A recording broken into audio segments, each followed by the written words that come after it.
Olá, vamos continuar estudando aposentadoria por tempo de serviço. Vamos para a tela que a gente vai ver a verbação desse tempo de serviço. E aí, é claro, a verbação você tem que ter com base o decreto 3048. Deixa eu te dar uma orientação aqui.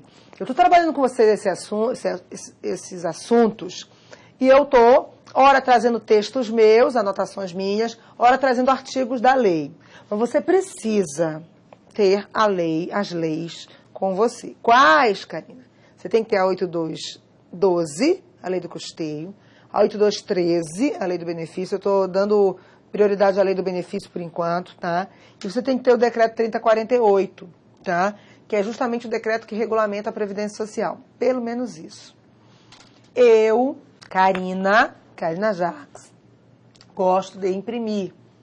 Imprimir num tamanho de letra bom, que eu consiga ler, não é? Que não fique muito cansativo, para eu poder fazer as anotações. O ideal seria você ler, imprimir e assistir essa aula com a leitura, tá bom? Ah, não, Karina, eu estou muito habituado com tablet, muito habituado com a modernidade, e-book e etc. Tudo bem. Se você está muito habituado a isso, manda ver, tá? Eu não estou, tá? Eu ainda preciso sentir o cheiro do papel, da impressora funcionando, então ainda sou das antigas. Mas se você tiver já habituado à modernidade, não tem problema. Mas eu quero que você entenda o seguinte, essas nossas aulas, elas, ou se fosse aula presencial mesmo, é necessário que o aluno faça parte dele, que o candidato faça parte dele, que o concurseiro faça parte dele, que é, na verdade, estudar, entendeu?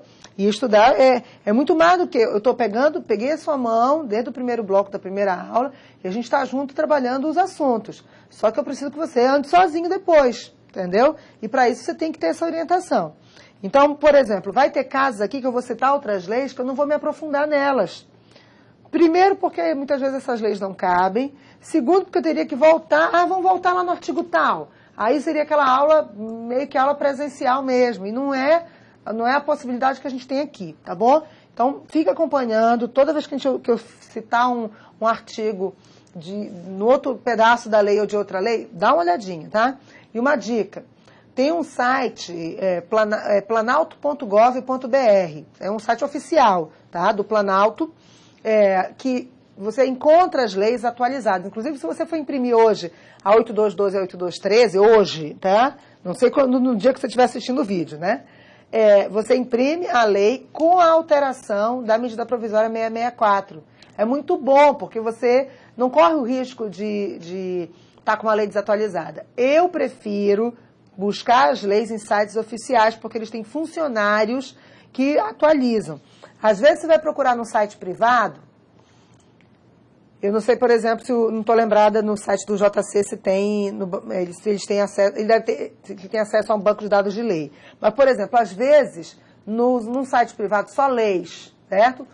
Eu não estou sabendo se a equipe está atualizando, entendeu? Então, se você pega uma lei desatualizada, você está confiando naquilo ali, está estudando uma coisa desatualizada. Por isso que eu prefiro sites oficiais. Câmara de Deputados, Senado Federal, Planalto. Eu uso o Planalto porque eu estou mais acostumada. Mas ele não é o único, não é? Tá bom? Então vamos lá. Vamos seguir que será só umas dicasinhas, tá? A aposentadoria por tempo de serviço ainda. Parágrafo 1º. A verbação de tempo de serviço durante o qual o exercício da atividade não determinar a filiação obrigatória ao anterior regime de previdência social, isso aqui é gente das antigas, né? A Previdência Social Urbana só será admitida mediante recolhimento das contribuições correspondentes, conforme dispuser o regulamento, observado o disposto no parágrafo 2º. Por quê? Porque agora, tá, apesar da gente ter o termo tempo de serviço, certo? Na verdade, é contribuição que se quer, tá bom?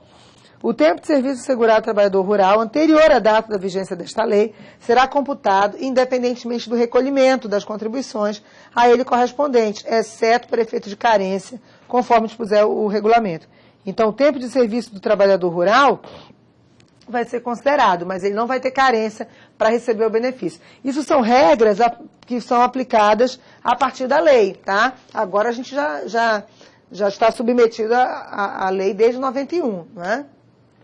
A comprovação do tempo de serviço para efeito desta lei, inclusive mediante justificação administrativa ou judicial, conforme o disposto no artigo 108, só produzirá efeitos quando for baseada em início de prova material, não sendo admitida prova exclusivamente testemunhal, salvo na ocorrência de força maior ou caso fortuito, conforme dispuser regulamento.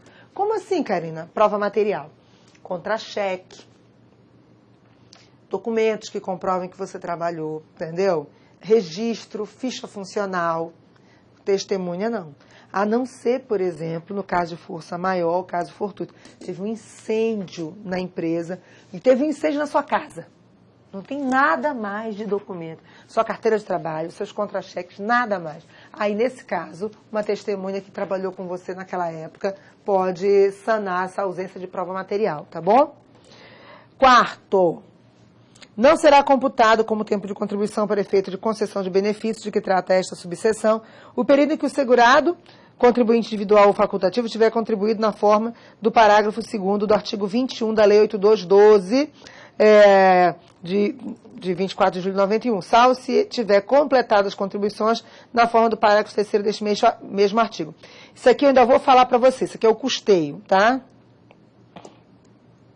Peraí. A Lei 8212 é a lei do custeio, tá? Então, deixa eu explicar uma coisa para você. O contribuinte individual e o segurado facultativo, eu quero explicar escrevendo, né? Contribuinte individual e segurado facultativo, eles contribuem com 20% do salário de contribuição, tá bom? Eu ainda vou trabalhar tudo isso no custeio para você, ainda vou gravar vídeo sobre isso. Não tem, até o momento que eu estou aqui dando essa aula, não tem nada gravado sobre isso, tá? E provavelmente eu vou ter que usar um outro período para gravar. Mas eu quero que você entenda o seguinte, eu vou adiantar um pouquinho. O contribuinte individual e o segurado facultativo, eles contribuem com 20% do salário de contribuição deles, tá? Então, eles contribuem pesado. Tem uma ideia, empregada, contribuo com 8%, 9% ou 11%, certo? Do meu salário de contribuição.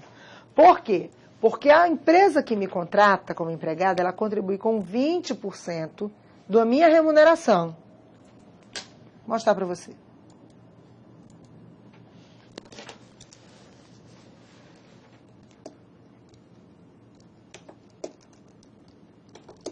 O empregado, por exemplo, que ganha 10 mil reais. Ele vai contribuir com 11% do teto. Digamos que o teto esteja 4.300. Não está, ok? Uma fraçãozinha. Mas eu arredondei. Arredondei bem, né? Ele vai contribuir com 11% de 4.300, porque ele não contribui em cima da remuneração, ele contribui em cima do teto do salário de contribuição. Nesse caso, ele ganha bem, é o teto mesmo. Isso aqui é hipótese, tá? Isso aqui não é verdadeiro. Só que a empresa vai contribuir com 20% sobre 10 mil. Tá entendendo? Olha só. A empresa tem um ônus alto, né? Equidade na forma de participação no custeio. Quem ganha mais, a empresa, paga mais, tá bom? Agora, olha só. O contribuinte individual, que trabalha por conta própria, ele não vai ter uma empresa pagando ele como empregado, entendeu? Então, sabe o que vai acontecer?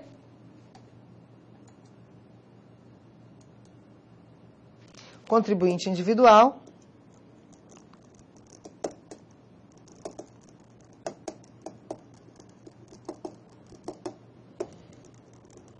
ele vai contribuir com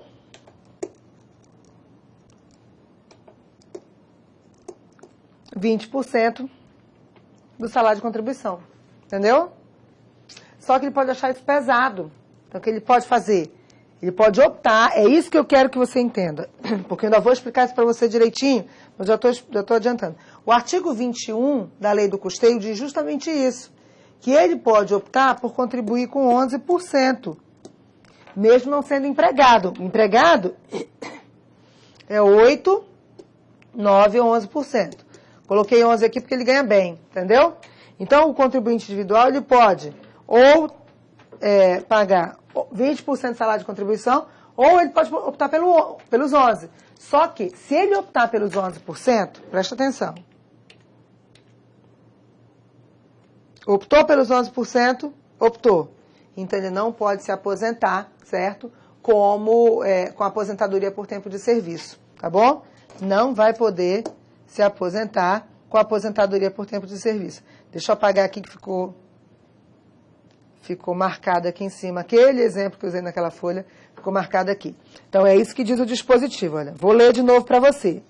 Não será computado como tempo de contribuição para efeito da concessão do benefício que trata esta subseção, só o tempo de serviço, tá? Não será computado, certo?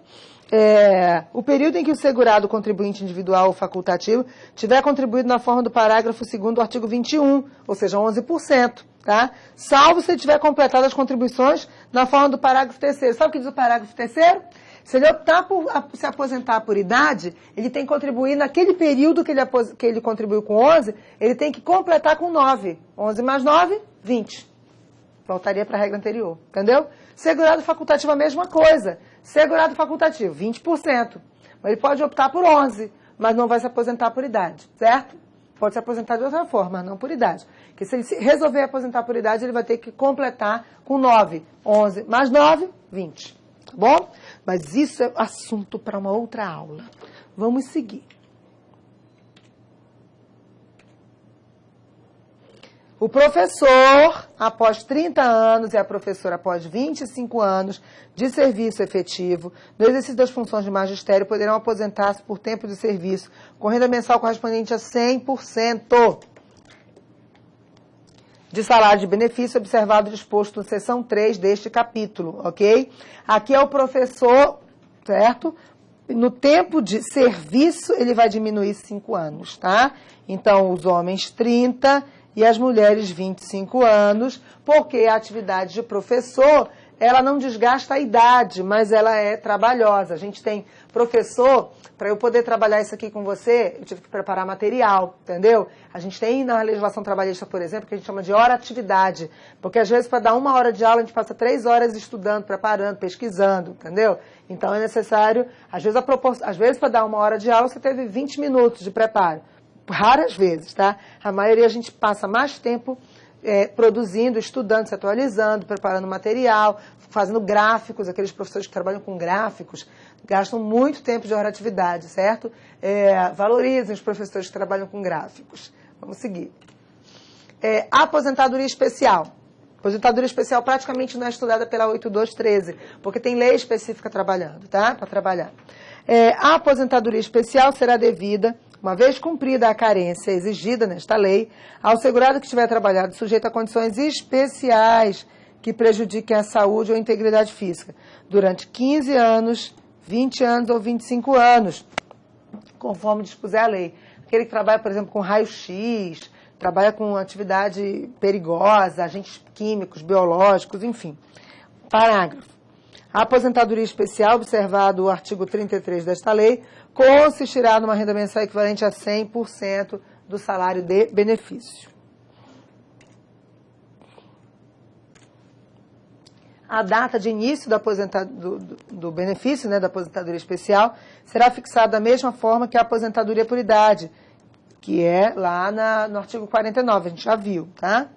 A concessão da aposentadoria especial dependerá de comprovação pelo segurado perante o INSS do tempo de trabalho permanente, não ocasional nem intermitente, em condições especiais que prejudiquem a saúde ou a integridade física durante o período mínimo. Ou seja, ele não pode, por exemplo, ter trabalhado só uma vez em raio-x, depois foi trabalhar com banco e agora quer se aposentar como se tivesse passado a vida toda trabalhando com raio-x, tá? O segurado deverá comprovar, além do tempo de trabalho, exposição aos agentes nocivos químicos. Olha, além do tempo de trabalho, é a exposição efetiva aos agentes nocivos químicos, físicos, biológicos ou associação de agentes prejudiciais à saúde ou integridade física, pelo período equivalente ao exigido para a concessão do benefício. Olha só. Ele trabalhava num laboratório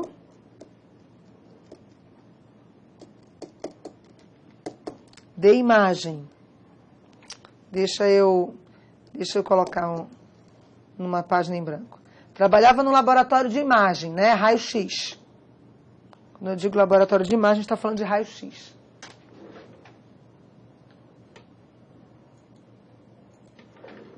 O sujeito A trabalhou em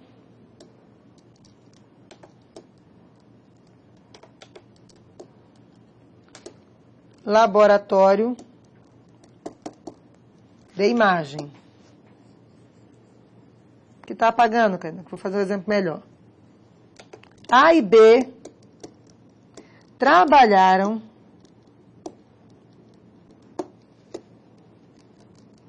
em laboratório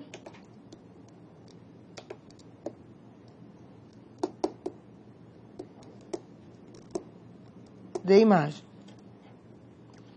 Ok? A recepcionista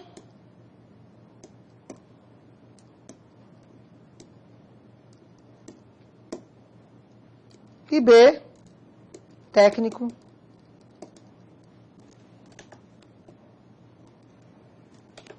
não sei nem se existe essa profissão assim com esse termo, tá?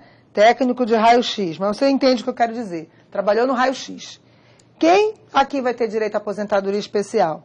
O B. Aposentadoria